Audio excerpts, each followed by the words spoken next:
Hello everyone, welcome back to my channel. So guys, आप लोगों के साथ काफ़ी दिनों बाद मैं ये एफएफ शेयर कर रही हूँ और मैं जानती हूँ मैं काफ़ी दिनों से दोनों चैनल से गायब हूँ।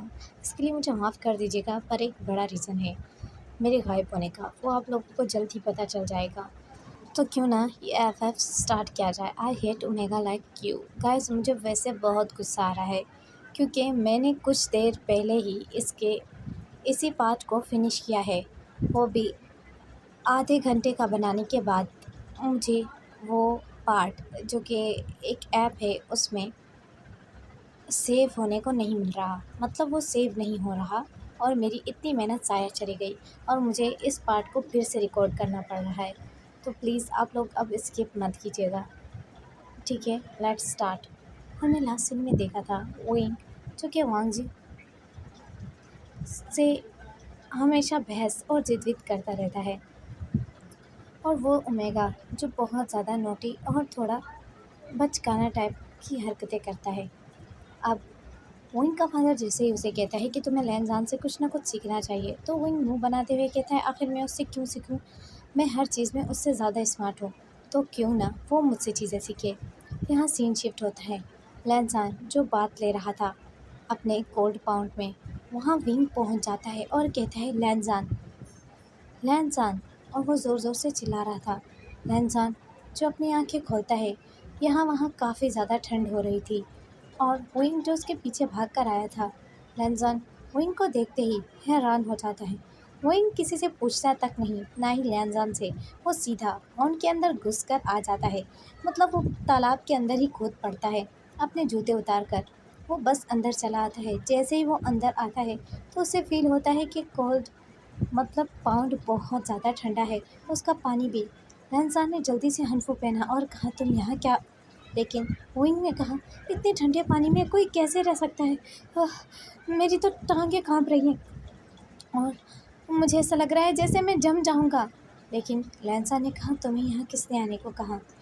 विंग ने कहा असल बात यह है, मैं मैं तुमसे माफ़ी मांगने के लिए आया हूँ, मुझे बाबा ने भेजा है तुमसे माफ़ी मांगने के लिए, और कहा कि मुझे तुमसे सीखना चाहिए। चलो अब तुम मुझे बताओ कि तुम मुझे क्या क्या सिखा सकते हो। रमज़ान जो उसी की तरफ देख रहा था, लेकिन अचानक ही विंग को किसी अनदेखी, या तो कह सकते हैं अनविजिबल शक्ति ने अपनी तरफ खींच लिया। वो पाउंड के अंदर ही चला गया था और रमज़ान जो यहाँ वहाँ देखने लगता है। पाउंड के अंदर एक नहर थी और एक सुरंग बनी हुई थी। विंग उसमें ही फिसल कर चला जाता है और कुछ देर बाद विंग जब वहाँ पर गिरता है, वहाँ पर बहुत बड़ी बर्फ़ की गुफा बनी हुई थी और लैंसन भी कुछ ही देर में वहीं गिर जाता है। विंग अंदर जाते ही कांपने लगता है और उसे बहुत ज़्यादा ठंड लग रही थी। विंग कहता है ये क्या, हम कहाँ पर फंस गए, ओह शिट, यहाँ से बाहर जाने का क्या रास्ता है। लैंसन कहते हैं मुझे नहीं पता, मैं यहाँ पहली दफ़ा फंसा हूँ, वो भी तुम्हारी वजह से। मुझे नहीं पता, तुम तो रोज़ यहाँ नहाने आते हो ना, तो तुम्हें क्यों नहीं पता। आज तक मैं इस जगह पर गिरा ही नहीं था, इसीलिए मुझे नहीं पता। और विंग जो कांप रहा था और यहाँ वहाँ सारे बर्फ़ के ग्लेशियर थे, मतलब बहुत ज़्यादा बर्फ़ के टुकड़े और बर्फ़ जमी हुई थी गुफा, और वहाँ पर ही पानी आ रहा था। लैंजा ने कहा ठीक है, मैं रास्ता ढूंढता हूँ। वो काफ़ी देर तक रास्ता ढूंढते रह गए, लेकिन उन्हें कोई पानी से रास्ता नहीं मिलता, हर जगह बंद थी। और वहीं बैठे बैठे वहाँ रोने लगता है और कहता है ये क्या, हम यहाँ फंस चुके हैं, अब मेरे बाबा क्या सोचेंगे, मुझे कहाँ कहाँ ढूंढेंगे, मैं मर जाऊँगा यहाँ पर और किसी को पता भी नहीं चलेगा। ये क्या हो गया मेरे साथ, ये सब तुम्हारी वजह से हुआ है लैंसान। अब लैंसान जो विंग को देखता है, वो दोनों काफ़ी देर तक, मतलब कि अब रात हो चुकी थी और विंग को डर लग रहा था। गुफा बहुत ज़्यादा अंधेरी थी और उनके पास कोई ऐसी चीज़ भी नहीं थी जिससे वो आग जला पाए। अब विंग जो कि आगे आगे होने लगता है और अचानक लैंसन से टकरा जाता है और लैंसन जो सीधा पानी में गिर जाता है। मतलब गुफा के यहाँ वहाँ थोड़ा बहुत पानी भी था, विंग के कपड़े तो, और लैंसन जैसे ही गिरता है वो विंग के हनफू से पकड़ लेता है, मतलब विंग के हनफू की उस जगह से जहाँ पर विंग का हनफू का बेल्ट था, और विंग भी पानी में साथ ही गिर जाता है। वो दोनों बहुत ज़्यादा ठंडे पानी में गिरे थे और गुफा भी बर्फ़ से जमी हुई थी। तो विंग और वांगजी जो दोनों गीले हो जाते हैं और वो जल्दी से गुफा से निकलकर बाहर आकर बैठ जाते हैं बर्फ़ पर। विंग को बहुत ज़्यादा ठंड लग रही थी, विंग कांप रहा था। अब कुछ ही देर में विंग रोने लगता है। लैंसान उसकी तरफ देखने लगता है। लैंसान उसे कहता है, आखिर तुम्हें क्या हुआ है? तुम रो रहे क्यों हो? ओमेगा जो रोते हुए कहती है, मेरी बॉडी ठंडी हो गई है और मुझे बॉडी में दर्द हो रहा है। मुझे ऐसा लग रहा है जैसे मेरा जिस्म जम रहा हो। लैंजा ने उसकी तरफ देखा और उसके करीब आकर उसकी बॉडी पर टच किया। अब वो देख रहा था कि विंग का हनफू बिल्कुल बर्फ़ की तरह जम रहा था। लैंसान जो उसकी तरफ देखता है और कहता है, अनफू की ऊपर वाली लेयर हटा दो। विंग ने कहा, अगर अगर लेयर हटा दी तो ये मुझे और ज़्यादा ठंड लगेगी। लैंजा ने कहा, वो बहुत ज़्यादा गीला है, इसीलिए हटा दो। अब विंग ने अपने हनफू की लेयर हटा दी और लैंजा ने भी। बस वो दोनों इनर लेयर में थे और उन दोनों ने अपना चेहरा एक दूसरे से अपोजिट वे में किया था, जिससे वो एक दूसरे के साथ अनकंफर्टेबल ना हो। लेकिन धीरे धीरे विंग का रोना ज़्यादा हो रहा था। विंग बहुत डर गया था। वो एक राजघर की ओमेगा थी। वो ऐसी चीज़ें उसने कभी भी ये सब अपनी पूरी लाइफ में एक्सपीरियंस नहीं किया था। विंग की आंखें लाल हो गई थी, चेहरा भी और लिप्स भी रेड हो गए थे। विंग बहुत ज़्यादा रो रहा था। लैंजा ने उसके दोनों हाथों को पकड़ा और करीब खींचा और गालों पर हाथ रखते हुए कहा, इतना रो मत, तुम्हें कुछ हो जाएगा। लेकिन विंग का रोना बंद नहीं हो रहा था। विंग को अंधेरे से डर लग रहा था और विंग को ऐसा लग रहा था कि वो दोनों अब यहाँ से बचकर नहीं जा पाएंगे, वो दोनों यहीं मर जाएंगे। अब वांगजी ने विंग को गले लगा लिया और कहा, शांत हो जाओ, घबराओ मत, सब कुछ ठीक हो जाएगा। लेकिन विंग, जिसका रोना बंद नहीं हो रहा था, और उसने वांगजी के हनफू को टाइटली पकड़ लिया और वांगजी को ज़्यादा टाइट गले लगाया। वांगजी का जिस्म गर्म था, जिसकी वजह से विंग को थोड़ा थोड़ा अच्छा महसूस होने लगा। विंग उसके पास और ज़्यादा आने लगा और विंग ने उसे और ज़्यादा टाइट हग किया। विंग अब भी रो रहा था। वो ओमेगा, जो सिर्फ 18 साल की है, वो बहुत ज़्यादा नाजुक और कमज़ोर थी। उसकी बॉडी बहुत ज़्यादा थिन थी। लैंजान के हक करने के बाद भी फिर भी उसकी बॉडी इतनी ज़्यादा कमज़ोर थी कि लैंजान के हाथ अब भी विंग की बॉडी से काफ़ी ज़्यादा दूर थे। विंग ने अब लैंजान को टाइट हक किया था, लेकिन वो उसकी छोटी सी ओमेगा, जो कि उसकी बाहों में पूरी तरीके से फिट ही नहीं बैठ रही थी, उसके लिए लैंजान की हक काफ़ी लूज़ थी। लेकिन ओमेगा धीरे धीरे अल्फ़ा की गोद में बैठने लगी। मतलब वो लैंजान की थाइस पर आकर बैठ गई थी और अंधेरा बहुत था। वो काफ़ी देर तक लैंजान की थाइस पर बैठी रही और टाइट हग किया हुआ था। लैंजान की बॉडी ज़्यादा हॉट होने की वजह से वो लैंजान के ज़्यादा करीब आ रही थी, जिससे लैंजान खुद को रोक नहीं पाता और ओमेगा को किस करने लगता है। ओमेगा जो शॉक हो जाती है जब लैंजान उसे किस कर रहा था, क्योंकि ओमेगा का ऐसा रिएक्ट उस अल्फ़ा को पागल कर रहा था उसको पाने के लिए। ओमेगा बहुत खूबसूरत थी, रोज़ी लिप्स और रोने की वजह से आइज़ रेड हो गई थी और ओमेगा की ब्यूटी लैंजान को पागल कर रही थी उसके लिए। लैंजान ने अब धीरे धीरे ओमेगा के हनफू को हटा दिया और ओमेगा की बॉडी को टच किया अपनी हॉट बॉडी के साथ। मतलब कि लैंजान ने अपनी बॉडी को अनकवर कर दिया। उसने अपनी बॉडी को अनड्रेस किया, मतलब अपर बॉडी को, और विंग की भी अपर बॉडी को अनड्रेस कर दिया और एक दूसरे से टाइट हग किया, जैसे विंग की बॉडी को लैंजान की गर्म बॉडी जैसे ही लगती है। विंग को एक राहत की सांस विंग ने ली। उस वक्त काफ़ी अंधेरा था, तो वो एक दूसरे की बॉडी को देख तो नहीं पा रहे थे, लेकिन महसूस ज़रूर कर सकते थे। विंग के सॉफ्ट ब्रेस्ट उसे फील हो रहे थे। वांग जी ने उसे और टाइट गले लगाया और धीरे धीरे उसे लेटा दिया और उसके ऊपर आ गया। वांग जी अब उसकी तरफ देखने लगा। वांग जी उसकी नेक में अपने लिप्स को रब करते हुए सक करने लगा। वो एक हार्डर सक था, जिससे वांग की बॉडी के अंदर हॉटनेस की मिकदार ऐसे बढ़ रही थी मानो कि जैसे लाइट एक अंधेरे कमरे में फैलती है। जैसे ही वांग को वांग जी का टच फील होने लगा, वांग मौन करने लगा वो एक छोटा और कम उम्र ओमेगा था। वो ये सब पहली दफ़ा फ़ील कर रहा था और उसे पहली दफ़ा में ही काफ़ी ज़्यादा अजीब फीलिंग आ रही थी इससे।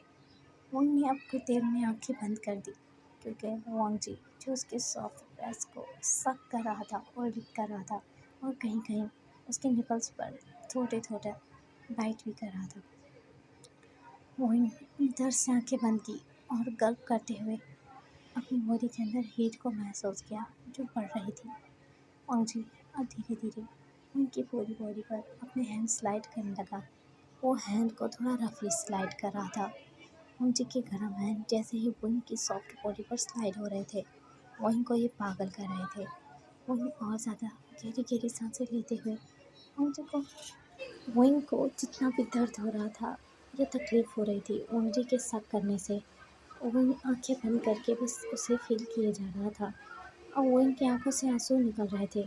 और वांगजी ने अपने फोरहेड रिबन को हटा दिया और वांगजी की आंखें जो कि एक फुल डिमोनिक अल्फा में बदल चुकी थी।